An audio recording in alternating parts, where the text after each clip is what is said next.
Hello people, this is Master J Plays, and today I'm going to show you how I learned directional arrow.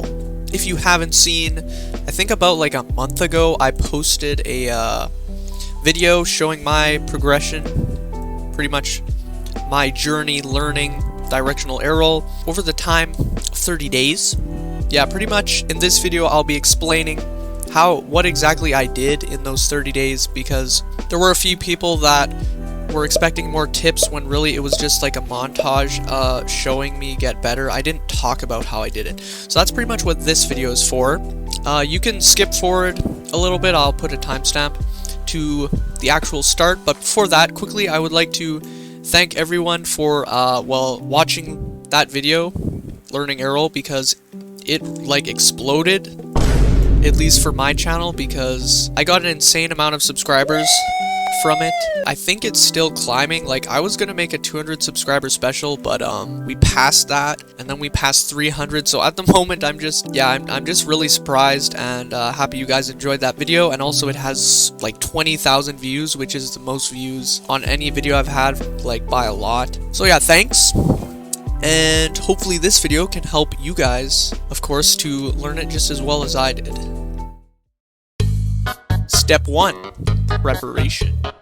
So this is probably the least explained, because I didn't talk about what I did before I started learning, plus the whole way I learned it I made up myself, and that's all based off of the preparation phase, which is before you actually start doing anything, is to, well, as you may expect, watch videos. And I have some good news for you, because it seems you're already doing that one.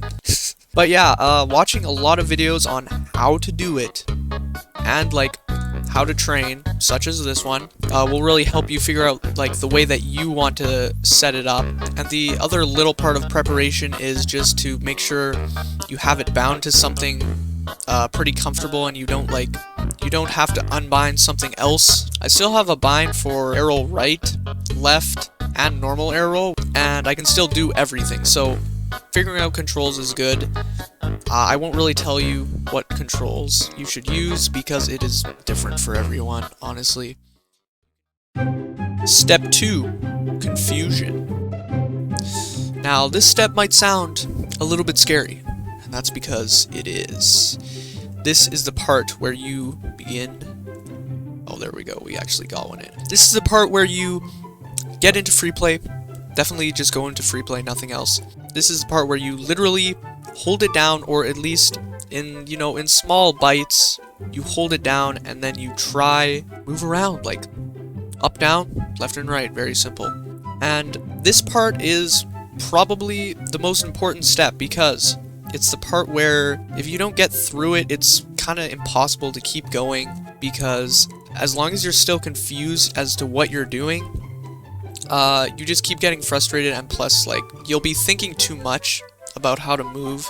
So a few tips for how to get through the confusion step, like I said, for arrow left, specifically, if that's what you're using. So the first thing I learned is in the beginning for the most part, I do like to hold it in. I think it's kind of weird if you spin around once, and then you kind of stop, and then you do another spin. That's really not how you do it. So I suggest you just hold it in, even though it's going to be very hard. Make small movements with the joystick, very small, and don't hold it in for too long, because if you hold it in one direction for a really long time, it will do weird circles like this, and if you're trying to just turn in a direction, you can see it doesn't really work properly. I am going a little bit to the right now, but it's quite bad if you hold in something too long. The main exception is tornado spin, or the inverted tornado spin, or whatever it's called. But if you make small movements, which I'll show you now, see, that was a bit better, because I actually went in a direction, and I didn't stay straight. And yeah, it's an easier way to figure out what happens, because things get confusing when you're facing backwards. That's another thing. I start by only moving around when I'm facing forward, and then once I can do that, you kind of have to learn backwards in the same way, but it's annoying because when you're backwards, the motions are the opposite. But like, I'm still quite bad with doing stuff when I'm backwards, so for the most part, you just ignore that at the beginning and figure out how to move when you're facing forward. So yeah, to quickly summarize that, because it was a mess, your tips are, even if you don't want to, hold down your air roll button when you're practicing. Second tip is make small adjustments with your joystick.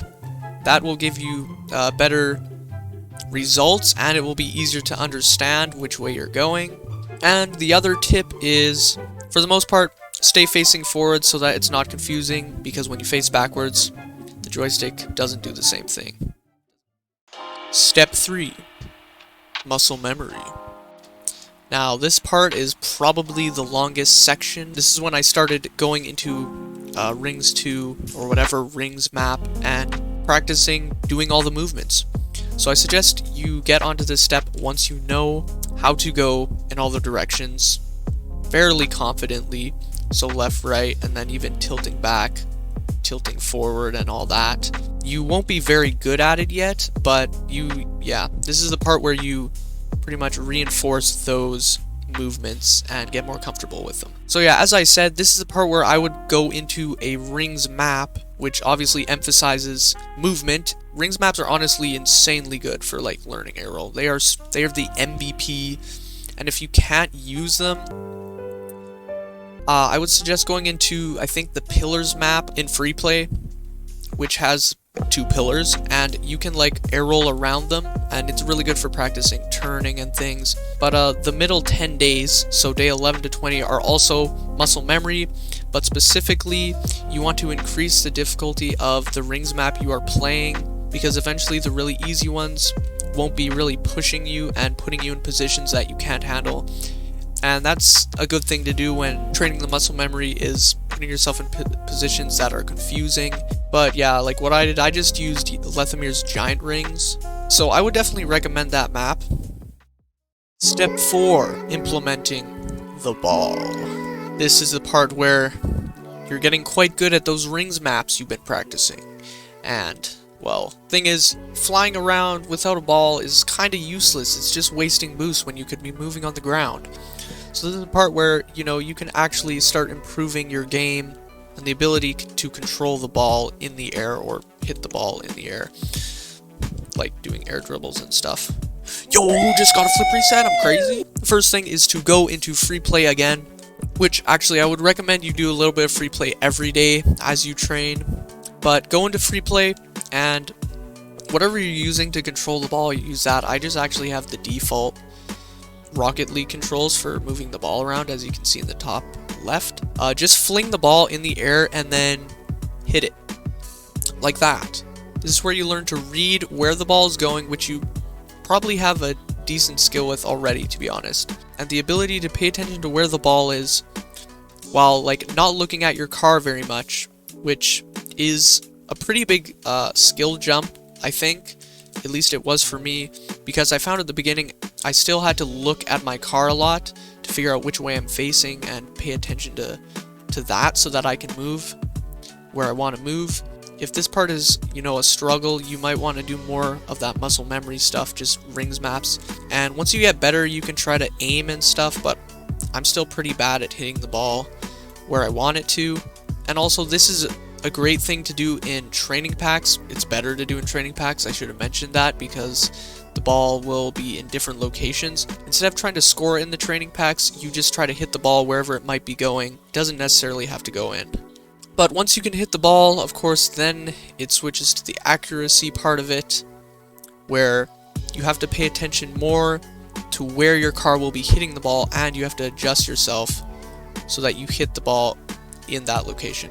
And it's also quite a bit trickier because, well, when you're rolling around, your car might not be facing the right way, but sometimes you can just stop air rolling if you're already in the right position, and that will help.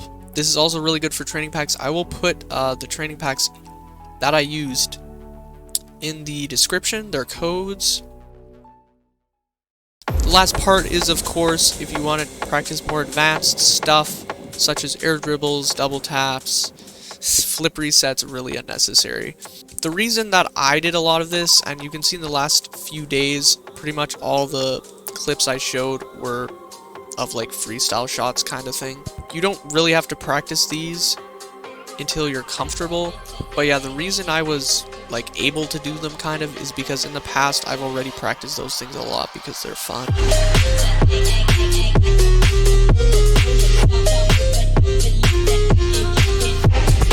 And if you have no experience, it will take a lot longer, and you'll need to watch like a million separate videos learning how to air dribble and double tap and all that, and I'm not going to be covering that.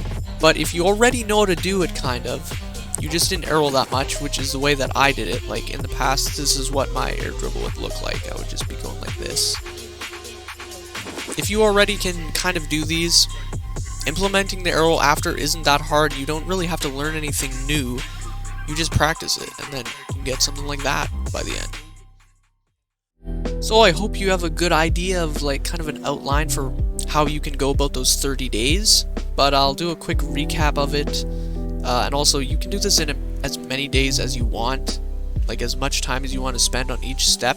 Step 1 was preparation, watching videos, figuring out a little bit more about how aerial works. There are a lot of videos that explain it better than me. Then once you've got your preparation in, you've watched those videos like this one, congrats. You go into the confusion stage where you figure out exactly what you're doing. That will all happen within the first 5 days. The next 5 days will be step 3, muscle memory, where you start with a really simple rings map and you try to get those motions down, going in the right directions.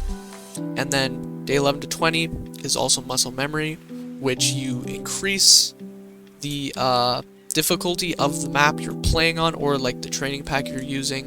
And then the final step is implementing the ball, of course, where you use training packs or free play, and you practice hitting the ball, reading the ball. So hopefully this tutorial works for you if you want to try it.